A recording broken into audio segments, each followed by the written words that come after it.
이래저래 지지율은 폭락 중, 경제도 같이 폭락 중, 민심도 정말 최악의 상태로 가고 있는데 현재 이거를 극복하기 위해서 지지율 회복 작전에 나선 것 같아요. 그래서 회복 작전을 뭘로 하는 거예요 도대체? 일단은 댓글 작업을 칠 것 같습니다.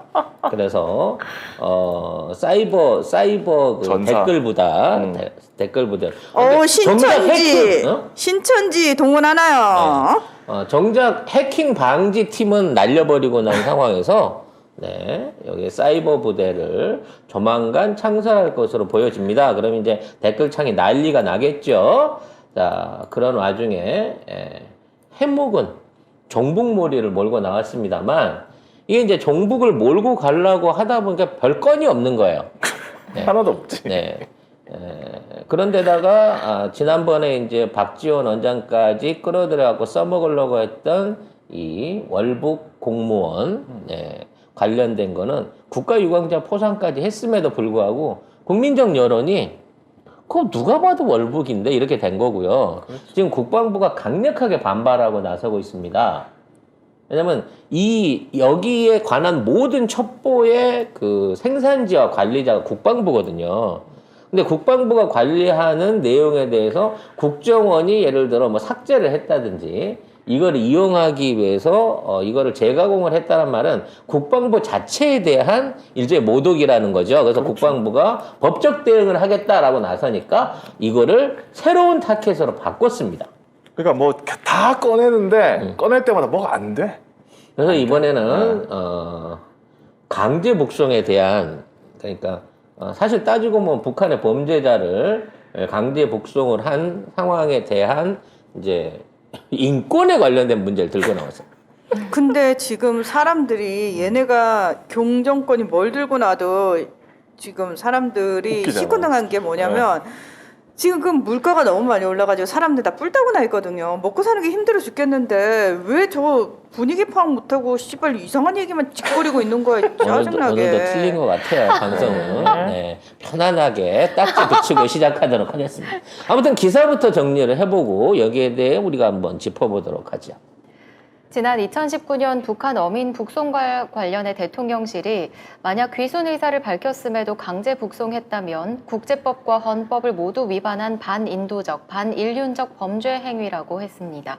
이 통일부가 공개한 사진, 그러니까 판문점에서 북한 주민들을 북송할 때 촬영한 사진을 두고 어떻게든 끌려가지 않으려고 발버둥 치는 모습이라며 비판하고 있는데요. 그러면서 또 전 정부를 겨냥해 보복하는 건 아니라고 강조했습니다. 지랄하고 있네. 언제부터 니들 그게 인권 따졌냐? 개쓰레기. 아니 그 인권을 따지는 놈들이 지금 양산에서 하고 있는 저 시위를 묵인을 하고 인권 같은 소리 하고 있네. 아니 근데 인권 문제에서는 일관성이 있어요. 국민의힘은 북한의 인권을 너무 중요시해요. 맨날 뭐 하면 북한 인권에서 우리나라 노동자들과 다른 우리나라 사람들이 받는 인권 관심이 없습니다. 심지어 애들. 살인자의 인권도 중요하다고 하죠. 16명을 살인을 했는데 이거 인권 얘기를 한다고? 이게 얼마나 끔찍한 범죄냐면요. 얘가 16명을 순차적으로 살해해서 바다에다 유기를 했어요. 2명입니다 지금. 2명이서. 그래가지고 그 2명이 이 북한의 경비정을 피해갖고 NNL 남하로 이렇게 들어왔습니다. 근데 이틀 동안을 도망을 다녔어요. 무슨 얘기냐면 들어와서 바로 기순한 게 아니에요. 우리 쪽은 저 배가 왜 왔는지 모르니까 경고방송 했을 거 아니에요. 그렇죠. 나가는 척 했어. 그러면서 이틀 동안은 북한으로도 안 돌아가고. 북한 갔다가 원래 3명이었는데 북한 갔다가 1명이 체포를 당합니다. 그러니까 오씨 안 되겠다. 다시 무서워. 2명이 도망을 와요. 다시. 그러니까 얘네들은 애초에 귀순 의사가 없었던 거야. 처음에 왔을 때 그냥 깔끔하게 그냥 귀순하겠습니다. 그래서 끝났겠지. 근데 나중에 알고 보니까 아마 북한에서 이제 그 전송을 해줬을 거예요. 그 범죄 내용에 대해서. 이러한 범죄 의혹이 있다라는 얘기가 있었고, 거기에 대해서 조사를 해갖고, 심지어 자백까지 받아냈다고 합니다. 그러니까 16명을 죽였다고 하는, 말하자면, 사이코패스에 가까운 사람인 거지. 아니 1명을 죽어도 그게 참 쉬운 일이 아니잖아요. 사람을 죽인다는 게. 근데 2명이서 3명이서 이제 한 명씩 불러내가지고 죽이고 버리고 다시 치우고. 그냥 이거를 바다에 산채로 떠민 것도 아니에요. 온몸에 피자국이 있었다는 얘기는 흉기로 살해를 하고 바다에다 던졌다는 거야. 그 짓을 16명을 했다는데. 그럼 얘네들은 그래 아이고. 귀순을 받아줘가지고 아크로비스타 주변에다 풀어놓으면 마음이 편하시겠어요? 같이 한번 살아보실래? 어? 같이 옆집에 살아보실래? 진짜? 그리고 뭐 아. 인권 부분에 있어서도 마찬가지예요. 국제법상으로도 정치적인 이슈가 아닌 다른 범죄를 저지른 사람은 귀순을 안 받아주는 게 원칙입니다. 난민에 속하지 않습니다. 그렇지. 예. 그리고 끌려가지 않으려고 발버둥 치는 모습 비인도적으로 결박을 했더니 아니 그럼 16명 중에 살인자를 그냥 멀쩡하게 두 발 다 풀어놓고 있으라고? 걔가 뭘 집어들고 누구한테 위해를 가할 줄 알고 그런 식으로 따지면 살인자나 이런 사람들 폭력범이나 이런 사람들 수갑도 채우면 안 되는 거지. 이거 받아주기 시작하면 북한에서 범죄 저지르고 오면 우리나라 다 받아준다? 그렇게 될 거잖아요. 그럼 이제 범죄자들만 다 남쪽으로 다 내려올 거 아니야. 저쪽 가면 다 봐준다더라. 아 그래서 태용호가 태용호 때문에 그런 거야. 소문 퍼졌어. 야 내려가면 있잖아. 죄질에 따라 갖고 심지어 국회의원도 할 수 있다. 범죄자들의 인생 역전이 남한에 있다. 이 생각하고 내려올 거 아니냐고. 대단하다. 대단해. 저기 너네 국민들 인권부터 좀 신경 써줘. 지금 국민들이 죽어가고 있어. 힘들어서 못 살겠다. 아주 그냥. 아무튼 이런 거를 가지고 그리고 그 당시에도 민주당 의원뿐만 아니라 저쪽 당 사람들도 얘기를 했어요. 당시에 정보위원장이었거든요. 네. 이혜원 의원이. 그러면서 어우 진짜 이런 사람들이 만약에 대한민국에서 그냥 아무 처벌도 받지 않고 기순으로 처리돼서 국민석이 섞인다면 너무 끔찍하다는 생각을 했습니다. 이분이 정보위원장입니다. 당시에. 이 사람이 이런 말 했어요. 그리고 김무성도 잘 보냈다. 이런 흉측한 놈들 받아서 되겠나? 한국에서 돌아다니면 국민에게 위험하다. 범죄자는 망명도 안 된다. 오히려 이런 나쁜 놈들을 받을 수 없어서 보냈다고 당당하게 얘기했어야 된다. 라고 문재인 정권을 비판했습니다. 왜 당당하게 얘기를 못하냐? 지금 와서 왜 우리가 범죄자를 북송했다고 말을 못해? 문재인 정권은 왜 그걸 말을 못해? 이거 아니에요. 참 말이 안 되는 이 수작을 벌이고 있는 거고요. 이게 맥히질 않을 겁니다. 당연하죠 지금. 이게 지지율이 50% 이상 될 때 같으면 혹시라도 저쪽에서나마 믿어주겠지요. 아닌 것 같은데 믿어주는 마음이 발휘될 수 있겠습니다만 이거는 정말 말이 안 되는 짓거리입니다. 아니 사람들이 외국인 노동자, 난민에 대해서도 극도로 경계하고 싫어하는 게 뭡니까?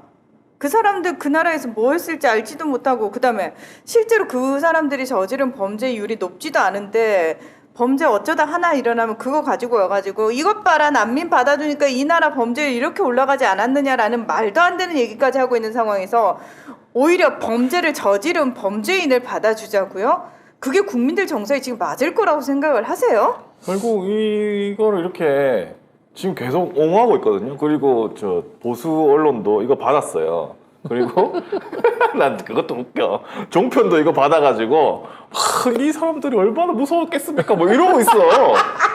북한으로 강제로 끌려갈 때 송환될 때 얼마나 무서웠으면 이 사진 막 있어요. 판문점을 건너가는데 고개를 푹 숙이고 가는 안 저 가려다가- 사람의 마음은 얼마나 비참하고 참담했을까요? 자유대한 인권이 지켜지는 대한민국을 믿고 왔을 저 사람들 우리는 이렇게 대접했습니다. 그래서 결국 요따위로 방송을 한다는 거죠. 보수 쪽은 이거 얘기하면 할수록 자기들이 연쇄살인마를 옹호하고 있다. 그거를 생각하셔야 됩니다. 나는 이제 문하나가 외국인 노동자 얘기를 했으니까 자 갑자기 사족으로 좀 덧붙이고 싶은데 지금 법무부가 뜬금없이 외국인 불법 체류자에 대한 노동 이익을 압류하겠다, 한수하겠다라고 하는 조치를 꺼내놓고 있어요. 그러니까 우리나라에 와 있는 현재 불법 이민자들 수가 이게 비자 넘긴 사람들의 수가 한 80만 명 가까이 된다네요. 엄청난 숫자죠. 이 사람들이 이제 전부 노동 현장에서 일하고 있어요. 그리고 그 중에 거진 한 50%, 40%, 50%가 베트남 사람들입니다. 베트남 사람들이 농사일 짓는 데나 이게 어업 하는 데 가면 대부분 베트남 사람들이 많아요. 중국 사람이 오히려 드물어. 몽골이나 베트남 사람들이 우리나라에 와 있는 외국인 노동자들 주류거든요. 근데 이제 대부분이 보면 불법 체류를 하고 있죠. 그런 데 대해서 암묵적으로 인정을 해왔는데 이 사람들이 이제 그냥 돌아가라 그러면 안 돌아갈 거 아닙니까? 안 돌아가는 차원에서 처음에는 뭐 이민법을 만드느니 이민청 만드느니 이런 얘기를 하다가 이 불법 체류자들 때문에 이제 문제가 될 것 같은 거야. 합법적으로 데리고 오고 싶은 거지. 내가 보기엔 요거는 이제 인력 브로커를 법무부가 본격적으로 하려고 하는 것 같아요. 그래서 안정적인 고용과 지위를 뭐 배부하는 조건으로 뭐 이것저것 그 옵션들을 달겠죠. 그리고 그걸 승인하고 허가해주는 관계 상황에서 뭔가 짬짬이를 할 겁니다. 쉽게 말해서 외국에서 인력 손출하는 업체들하고 이쪽에 있는 법무부하고 허가 관계 안에서 짬짬이를 하면 여기 이제 뭐 실제적으로 그 관리사무소 이 외국인 하여튼 목동에 있는 그 관리사무소 쪽에서도 이런 비리들이 허다하거든요. 이 들어왔던 사람 막 빼내주기도 하고 불법 연장해주기도 하고 안 잡기도 하고 이런 것들이 있는데 아마 이런 것들이 이제 본격적으로 사업화할 모양인가 봐요. 그러기 위해서는 수요를 만들어야 되거든. 국내에 있는 불법 체류 노동자들을 말하자면 속아내기 위해서 앞으로 얘네들이 벌은 임금에 대해서 전부 다 압류를 하거나 압수를 하겠다, 계좌 압수를 하겠다 이런 얘기를 했다는 겁니다 지금. 그러니까 이게 정책이 되면요 이 사람들이 안 나와요 이제. 이게 숨어버린단 말이에요. 그렇죠, 숨어버리겠죠. 그럼 가뜩이나 지금 현장에서 신규로 코로나 때문에 들어오는 사람이 없어가지고 노동 인력 부족을 겪고 있는 상황에서는 이게 또 하나의 농민들이나 이 중소기업인들한테는 고충으로 가는 거거든요. 이게 이중잣대인 거야. 북한 사람 인권은 중요하고 국내에 와 있는 외국인 불법 체류자에 대한 거는 그런 막 해도 되는 거냐고. 얘네가 좋은 의도를 갖고 이 사람들을 몰아내겠다는 게 아니기 때문에 내가 이 얘기를 드리는 거예요. 물론 외국인들 사이에서 범죄가 많이 일어날 수도 있습니다. 그리고 그와 관련된 이제 혐오 범죄에 대한 뉴스들이 요즘 들어서 계속해서 올라오고 있어요. 술 먹고 싸움한 베트남인 기사들 이런 것들이 올라오고 있거든. 이게 이제 언론하고 작당하고 지금 작전을 또 짜는 거예요, 지금. 제가 드리고 싶은 말씀은 인권을 얘기하려고 하면 일관성을 가지란 말이에요. 일관성을. 응? 이 공정과 상식이라며. 이게 불과 5년인가요? 19년이니까. 5년 만에. 3년이군요.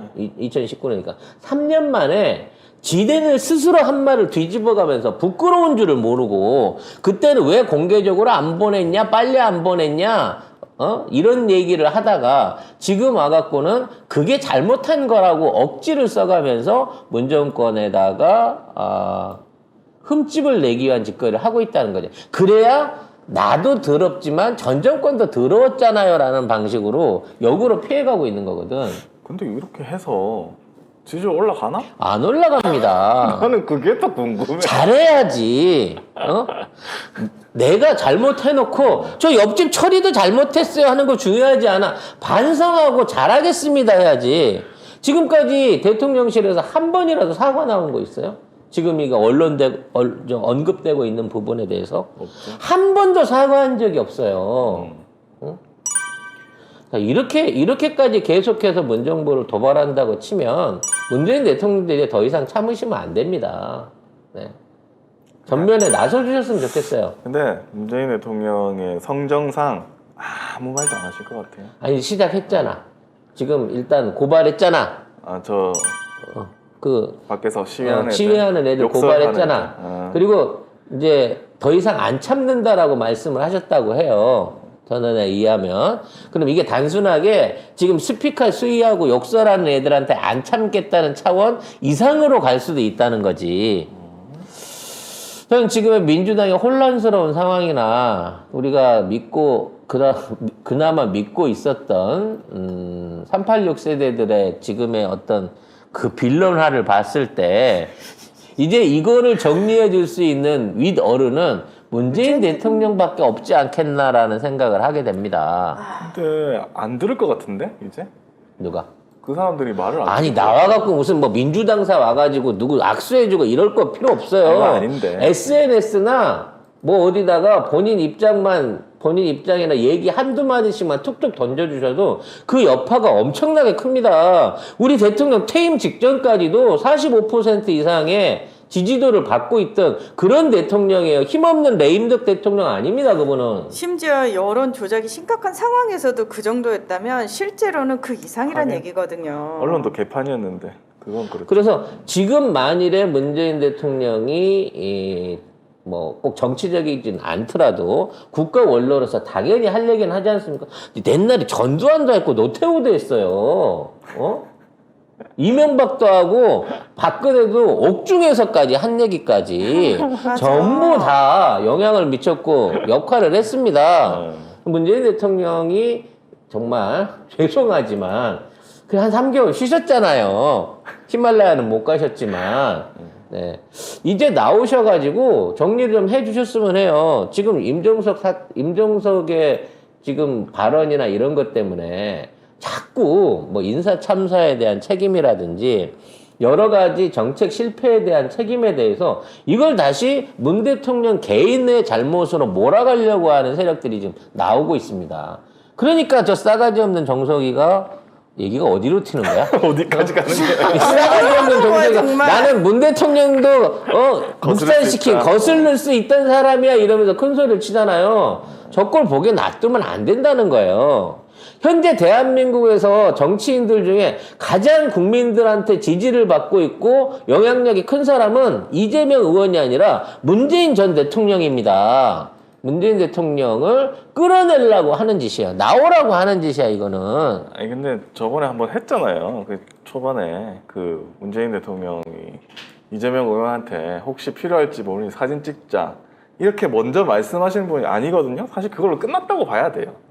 근데 민주당의 다른 사람들은 그걸 모르는 거지. 모른 척 하는 거지. 그래놓고 자기들도 가서 사진 찍었다고 막 이러고 있는 거죠. 알게끔 해줘야 됩니다. 분명한 목소리를 내셔야 될 것 같아요. 왜? 지금 5년 동안 거둬놓은 외교적, 경제적, 방역적 성과들을 쟤네들이 다 허물어뜨리고 있잖아, 지금. 그러면 본인이 어렵게 쌓은 그 수박들과 간첩들과 그 간제비들을 데리고 쌓아올린 이 성과를 전부 다 무너뜨리게끔 해서는 안 되는 거예요. 이건 문 대통령이 해 주셔야 될 책임도 나는 있다고 보거든. 아니 잘한 걸 잘못한 걸로 만들어내는 걸 그대로 내버려 두는 것도 이건 안 된다고 저는 개인적으로 생각해요. 앞으로 조금씩 그러한 어떤 워딩이 나오실 것으로 저는 솔직히 이번에 기대를 하고 있습니다. 이 고소 고발도 이 성정상 이게 하시지 않을 거라고 생각을 했는데 이거를 시작했다는 거는 어떠한 적으로 현실 정치에 관여할 수 있는 역할을 해주실 거라고 저는 기대를 하고 있습니다. 자, 여기까지 하고요. 뭔 얘기를 했는지 모르겠네요. 어디까지 한 거예요? 주제가 뭐예요? 자,